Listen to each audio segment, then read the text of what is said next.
बोला बोला डमरू वाले बाबा की। एखन अहाँ सब सुनि रहल छी आरजे म्यूजिक कमलावर पट्टी की प्रस्तुति। हमरा लेने चलियो राजा बाबा के नगरिया कियो पिया। हमरा लेने चलियो राजा बाबा के नगरिया कियो पिया। हमहू बनबै बाबा के कंवरिया कियो राजा। हमहू बनबै बाबा के कंवरिया। दुनिया भर के झंझट में फसल छियै गे रनिया, गे रनिया।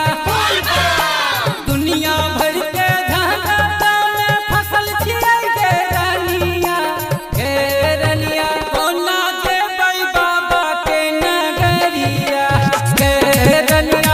कोना जेबै देवघर नगरिया। बोलिए शंकर भगवान की।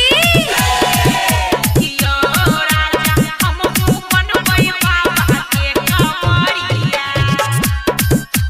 एखन अहाँ सब सुनि रहल छी आरजे म्यूजिक कमलावर पट्टी की प्रस्तुति।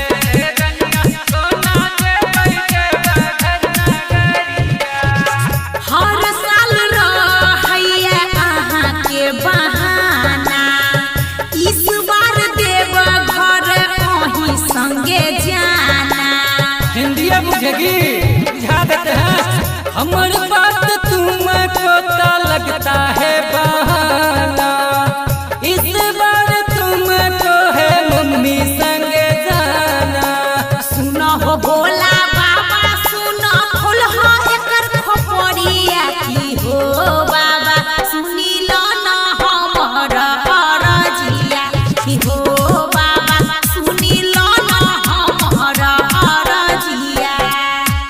बोला बोला बाबा गरीबनाथ की। कियो राजा हमहू बनबै बाबा के कंवरिया। एखन अहाँ सब सुनि रहल छी आरजे म्यूजिक कमलावर पट्टी की प्रस्तुति।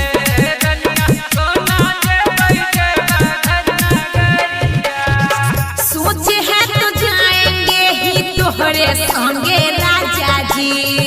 जलवा चढ़ाएंगे हम तोहरे संगे सैया जी।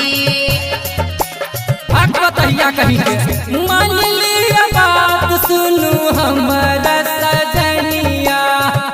अगला सावन में जेबै हम दुनू परनिया।